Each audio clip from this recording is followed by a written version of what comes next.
Sure, Dintang, it's your girl Mandz Not Hard, aka Chippy Yappy Tori. Mandisa, oh damn, Mandisa and Mandz Not Hard are two different people, by the way. So Mandisa is just a snobby little girl from Atteridgeville. I don't know how she got snobby. Maybe it's the school she went to. I enjoy little things like music, singing. You know, I love the creative space. I love like acting. I'd like to present, you know. Mandisa's a big girl, she's a dreamer, she's all of that. Mandz Not Hard as just cheap in Fanaga. You'll never understand the situation.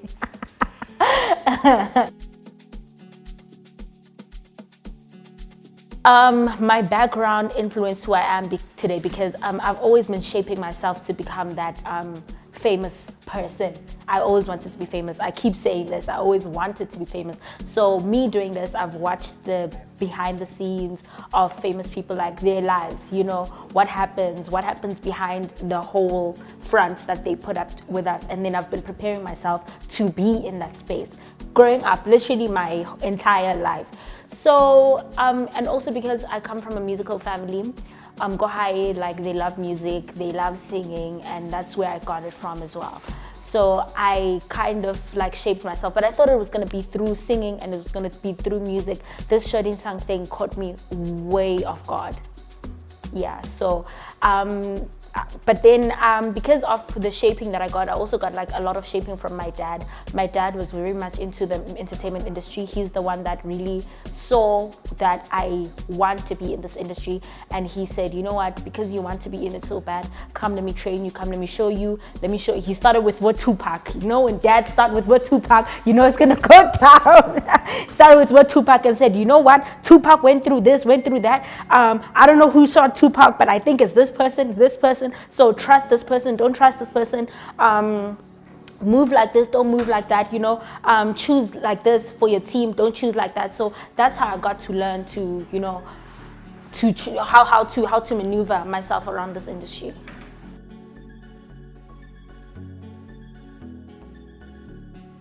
The moment I realized that I'm caught up for this fame thing was when I got famous. It was when my Shodin Sang videos got big, and I was like, yo, you know what? Actually, this is for me. Because the moment that happened, everything started opening up for me. And I was like, very much open into getting into it. So that was when I was like, oh, okay, maybe this is for me, because it felt so natural. It felt so like, oh, okay, this is where I'm supposed to be. Never in that moment that I got like big, that I was like nervous or didn't want to, or felt like I was undeserving. I never felt that. So that's when I knew that, oh, okay, maybe this is where I'm supposed to be.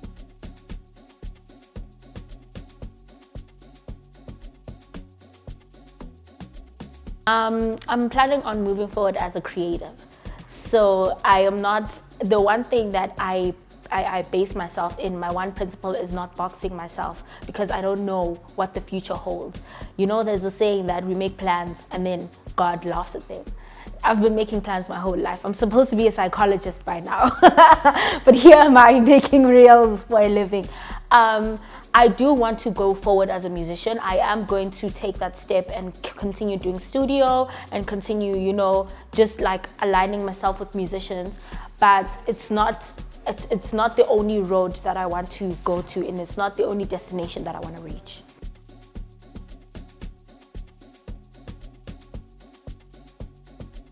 Just because a Mandz Not Hard, it does not mean that this is my destiny.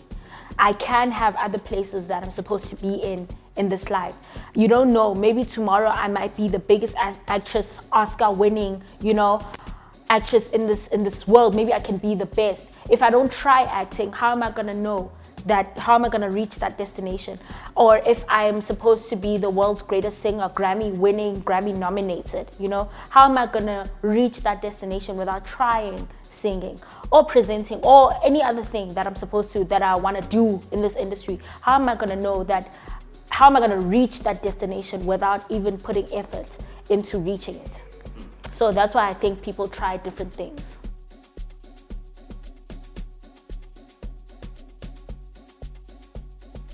I'm not an influencer.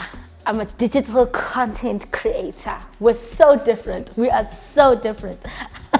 We're so different. I make money through brands. So a brand would come to me and say, hey, actually, we saw your content and please, can we put our things on your page? And then they would get me to do something for their brand and then they would pay me. So that's how I make money. And I find it so enjoyable, man. It's so nice. Yes, they give me the money, they give me the wamp, they make it worth my while. But that's why I'm saying I'm not an influencer, because it's not like like I said, I don't box myself into something. I'm a digital content creator. So anything that's digital for me, I am for it. And anything that's content creation, I am for it. Influencing for me is not really where I like to identify.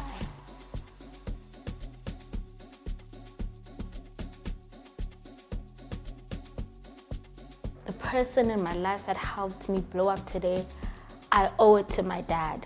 I really owe it to my dad. My dad has been shaping me for the entertainment industry my entire life.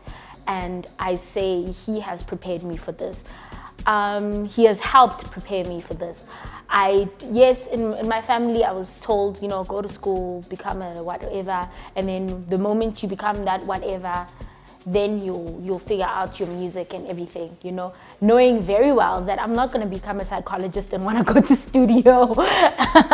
Yeah, no, they played me there, but then it has to be my dad.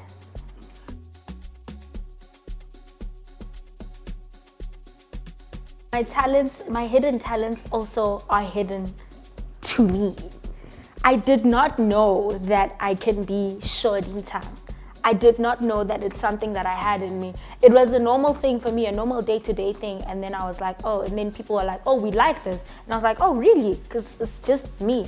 So it was hidden to me as well. And then I figured, oh, damn, it's a skill that I have that people don't know about, that I didn't know about as well. But I think, if I'm not wrong, it may be presenting. Yes, may be presenting. I think I have it in me, or radio presenting or something.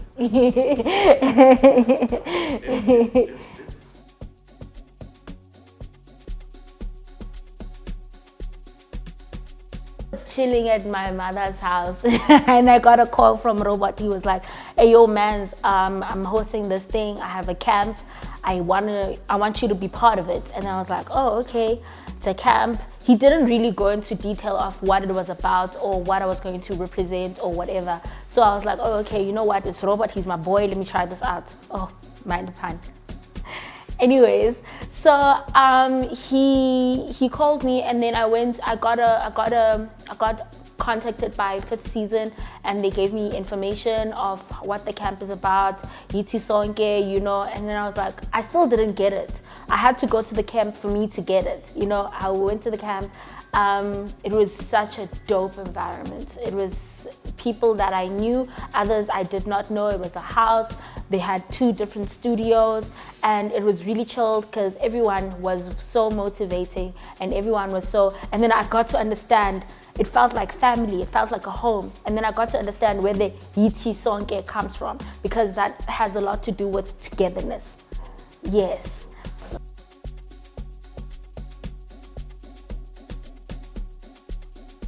Yithi Sonke, us dressing in Ispanzula, has a lot to do with culture. So as Black people, we always embrace our cultures, right? There's a lot to do with Amapiano, and you know how Amapiano is said to have come from Kwaito, right? And it's going back to basics. And I think we embraced a lot of culture by our shoot, and I'm really glad that it made noise, how we hoped that it did. So if it raises questions, for me, it's making noise, about, the whole Pantula thing was about culture, and that's all I have to say about it, yeah.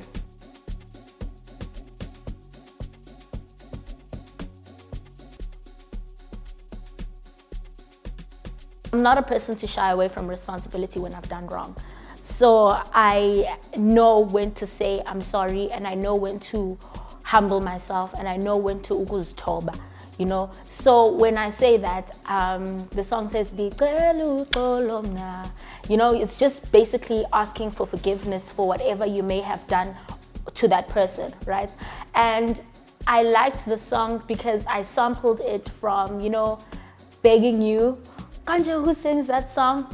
Begging you, put your loving hand out, baby, cause I'm begging you. I sampled it from that song. I've been saying to Robert, hey, I want to sample this song, but I don't know how to go about it. They gave me a beat, and then I translated that Begging You to Uxolo, and it just, it was magical. And then one thing led to another. He added his, I added mine. Literally, this song was written in less than 5 minutes. I'm not exaggerating. I'm not exaggerating.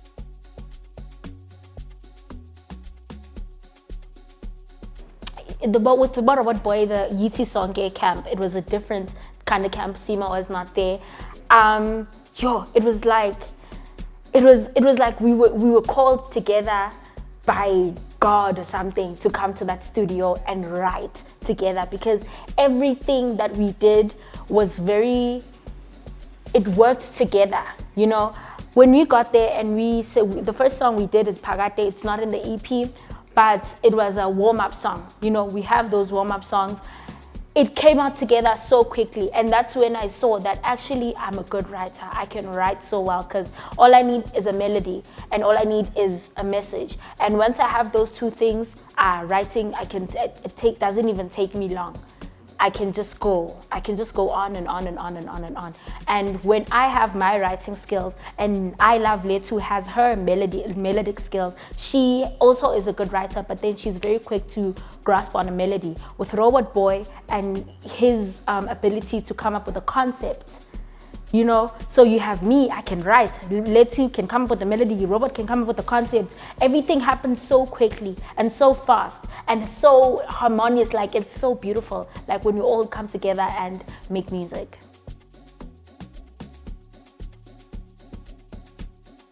You guys come up with this song. What is it about? Give us a little bit. We came up with that song because of me, the poor children. I don't think they even believe in that. It's me. I said Thandu Ngenamali because I'm really all about love, and I believe in love without materialistic things or anything material. I'm not a material girl. That's what I'm trying to say. So in the song, I was trying to preach and reach out to girls like me that, you know what, I can love umuntu Ngenamali. So that's how the concept of the song came to be. But not a lot of people agree with it, and I know them. I know them very well.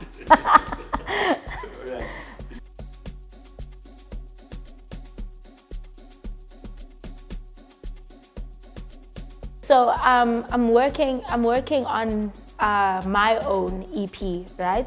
Yes, I'm working on my own EP. I'm working on an unplugged session with a few of my friends, you know, where I just we just hire a band and we just go off with us and a few of the friends. Maybe we might take videos, or maybe we might not. It might be private, it might be public, I'm not sure yet. I'm also working on an agency with my influencer friends, you know, a space for us to work together and to find brands to work with us and so on.